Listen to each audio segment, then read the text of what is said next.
Student, मैं रामपाल। आज हम क्लास 10th के बायोलॉजी सब्जेक्ट का पहला चैप्टर बायो प्रोसेस, इस पर हम चर्चा करेंगे। मैंने लिखा है यहाँ पे कि जो टॉपिक है बायो प्रोसेस है, मतलब जैव प्रक्रम। तो हम सबसे पहले जानते हैं कि जैव प्रक्रम होता क्या है, बायो प्रोसेस क्या है। तो जैव प्रक्रम जो है ये कह सकते हैं कि जीवित प्राणियों में, या कह सकते हैं जीवों के शरीर में वे सभी प्रक्रियाएं, जीवों के शरीर में होने वाली वे सभी प्रक्रियाएं जो जीवित जीवन के लिए क्या होते हैं, जरूरी होते हैं, वो क्या कहलाते हैं, जैव प्रक्रम कहलाते हैं। या हम कह सकते हैं कि जैव प्रक्रम क्या है, तो कह सकते हैं कि जीवों के शरीर में होने वाली वो सभी क्रियाएं जो जीवित रहने के लिए आवश्यक है, क्या कहलाती हैं, जैव प्रक्रम कहलाती हैं। क्लियर हो गया होगा कि जैव प्रक्रम क्या है। यानी कह सकते हैं कि जीवों के शरीर में होने वाली वे सभी क्रियाएं जो जीवित रहने के लिए आवश्यक होती हैं, जैव प्रक्रम कहलाती हैं। यानी ये क्या है, जैव प्रक्रम। जैव मतलब जीवों के शरीर में होने वाली वे सभी प्रक्रियाएं जो जीवित रहने के लिए आवश्यक हैं, क्या कहलाती हैं, जैव प्रक्रम कहलाती हैं। अब कौन कौन सी ऐसी प्रक्रिया हैं जो जीवों के शरीर में होती है और सरवाइव करने के लिए आवश्यक होता है। तो हम जानते हैं कि यदि मैं बात करूं जैव प्रक्रम, तो जैव प्रक्रम में जो पहला प्रोसेस होगा वो एक होगा आपका जैसे पोषण होता है, दूसरा आपका श्वसन होता है, उसके बाद में आपका क्या हो जाएगा, परिवहन हो जाएगा, उत्सर्जन हो जाएगा,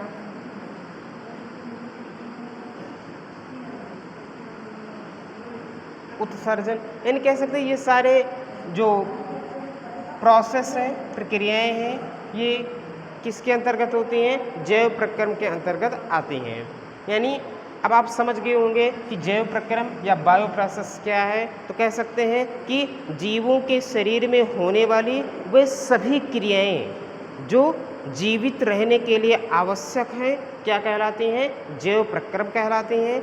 अब जैव प्रक्रम में कौन कौन सी प्रक्रियाएं हैं जो जीवित रहने के लिए आवश्यक होती हैं। मैंने बताया पोषण, ये भी आवश्यक है, श्वसन ये भी सरवाइव करने के लिए आवश्यक है, परिवहन भी आवश्यक है, उत्सर्जन भी है, जनन भी। कहने का मतलब ये है कि ये सभी प्रक्रियाएं जो हैं वो बायो प्रोसेस के अंतर्गत आती हैं। अब हमें इसमें से एक एक का करके अध्ययन करना है। तो सबसे पहले हम अध्ययन करेंगे किसका, पोषण का अध्ययन करेंगे।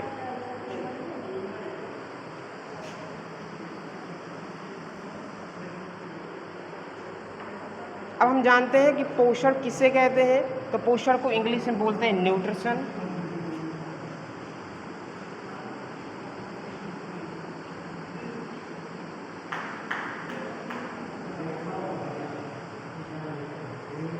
अब यदि मैं बात करूं कि न्यूट्रिशन यानी पोषण है क्या, तो पोषण कह सकते हैं कि पाचन तथा संश्लेषण के उपरांत, पाचन तथा संश्लेषण के उपरांत जीवों के शरीर की वृद्धि करना तथा अपचित भोज्य पदार्थ को शरीर से बाहर निकालने की प्रक्रिया क्या कहलाती है, पोषण कहलाती है। यानी पोषण किसे कहते हैं। तो मैंने बताया कि पोषण क्या है। तो पोषण मैंने बताया कि ये पाचन तथा संश्लेषण के उपरांत, पाचन तथा संश्लेषण के उपरांत, पाचन तथा संश्लेषण के उपरांत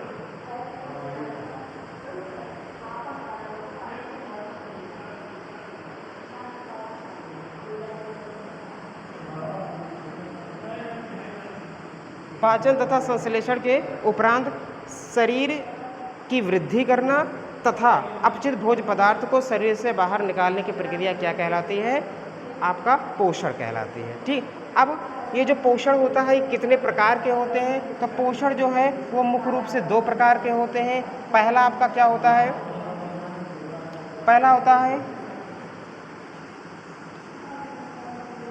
स्वपोषण, दूसरा क्या होता है,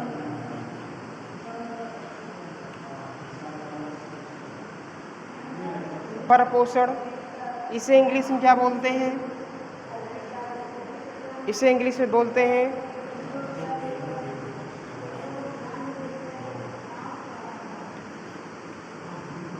ऑटोट्रॉफ, और इसे इंग्लिश में बोलते हैं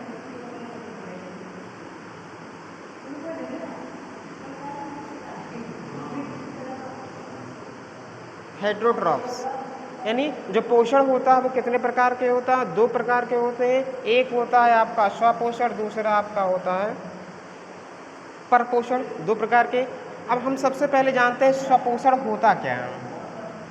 स्वपोषण क्या होता है? ऐसा पोषण जिसमें भोजन का निर्माण स्वयं किया जाता है, ठीक, वो क्या कहलाता है? स्वपोषण कहलाता है। वे जीव जो अपना भोजन स्वयं बनाते हैं वो क्या कहलाते हैं? स्वपोषी जीव कहलाते हैं। और ऐसा पोषण स्वपोषण कहलाता है। यानी ऐसा पोषण जिसमें जीव क्या करता है? अपने भोजन का निर्माण स्वयं करता है, क्या कहलाता है? स्वपोषण कहलाता है। समझ में आ गया होगा? यानी स्वपोषण क्या है? तो कह सकते हैं कि वह जीव जो अपना भोजन स्वयं बनाते हैं स्वपोषी जीव कहलाते हैं। और स्वपोषी जीवों के द्वारा पोषण प्राप्त करने की यह विधि क्या कहलाती है? स्वपोषण कहलाती है।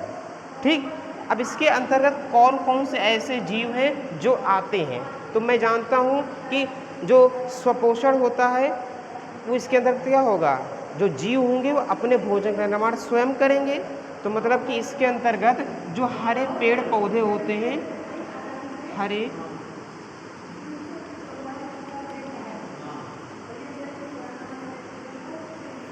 पेड़ पौधे यानी जो ग्रीन प्लांट होते हैं वो इसके अंतर्गत आते हैं।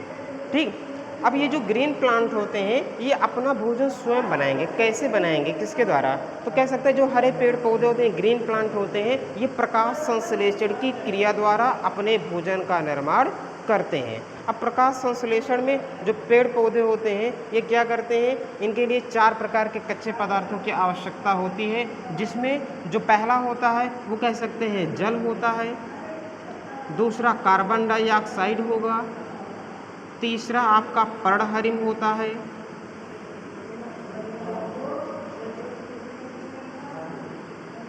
और जो चौथा होता है वो आपका होता है प्रकाश या लाइट होता है। ठीक, यानी कहने का मतलब ये है कि स्वपोषण के अंतर्गत जो पेड़ पौधे होते हैं जो अपना भोजन स्वयं बनाते हैं वो प्रकाश संश्लेषण के द्वारा बनाते हैं। और प्रकाश संश्लेषण के लिए 4 प्रकार के कच्चे पदार्थों की आवश्यकता होती है। अब आते हैं परपोषण क्या होता है। यदि मैं परपोषण की बात करता हूँ तो इसे इंग्लिश में क्या बोलते हैं? हेटेरोट्रॉफ्स बोलते हैं। अब ये जो हेटेरोट्रॉफ्स यानी परपोषण होता है इसमें ऐसे जीव यानी वे जीव जो अपने भोजन का निर्माण स्वयं नहीं करते अपितु दूसरों पर निर्भर रहते हैं वो क्या कहलाते हैं? परपोषी जीव कहलाते हैं। और परपोषी जीवों के द्वारा भोजन प्राप्त करने की यह विधि परपोषण कहलाता है। ठीक, यानी परपोषण क्या होता है? तो कह सकते हैं कि वे जीव जो अपने भोजन का निर्माण क्या करते हैं? स्वयं नहीं करते बल्कि भोजन के लिए दूसरे जीवों पर निर्भर रहते हैं, क्या कहलाते हैं? परपोषी जीव कहलाते हैं। और परपोषी जीव द्वारा पोषित होने की यह विधि परपोषण कहलाती है। ठीक, अभी जो इसके अंतर्गत कौन कौन से हैं? इसके अंतर्गत जो ग्रीन प्लांट हैं या ऐसे पेड़ पौधे या ऐसे जीव जिनमें पर्णहरिम नहीं पाया जाता, शेष जो हैं जिनमें क्या है पर्णहरिम नहीं पाया जाता वो सारे जीव क्या करते हैं? परपोषण प्रक्रिया द्वारा ही भोजन प्राप्त करते हैं। तो ये जो परपोषी जीव होते हैं, परपोषी जीव होते हैं, इनको भी 3 भागों में बांटा गया है। कितने भागों में बांटा गया है? 3 भागों में बांटा गया है, जिनमें पहला होता है आपका प्राणी समभोजी,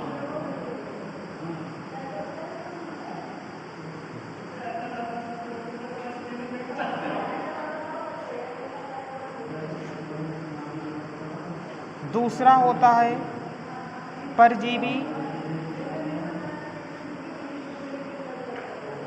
तीसरा है मृतोपजीवी,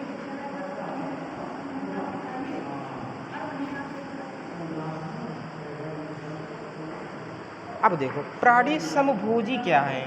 प्राणी समभोजी यानी वह जीव जो भोज्य पदार्थों को ठोस अथवा तरल दोनों रूपों में प्राप्त करते हैं, वे क्या कहलाते हैं? प्राणी समभोजी कहलाते हैं। यानी ऐसे जीव जो भोज्य पदार्थों को तरल अथवा ठोस अवस्था में प्राप्त करते हैं, वो क्या कहलाते हैं? प्राणी समभोजी कहलाते हैं। जैसे मनुष्य, उदाहरण क्या हो जाएगा यहाँ पे?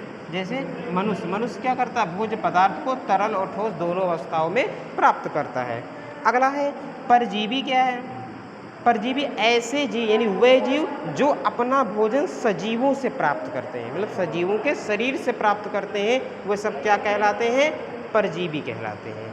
ठीक, जैसे फीता क्रिम होता है आपका, क्या है? फीता क्रिम, अमरबेल आदि आता है। मृतोपजीवी क्या होते हैं? ऐसे जीव जो अपना भोजन निर्जीवों से प्राप्त करते हैं, वो क्या कहलाते हैं? मृतोपजीवी कहलाते हैं। जैसे कवक और जीवाणु। ठीक, अब ये मेरा क्या सुपोषण परपोषण खत्म हो गया। अब हमें नेक्स्ट टाइम क्या पढ़ना है? पोषण में पोषण की प्रक्रिया क्या पढ़नी है? पोषण की प्रक्रिया पढ़नी है। ये पोषण की प्रक्रिया हम नेक्स्ट वीडियो में यानी नेक्स्ट लेक्चर में पढ़ेंगे। तब तक के लिए धन्यवाद।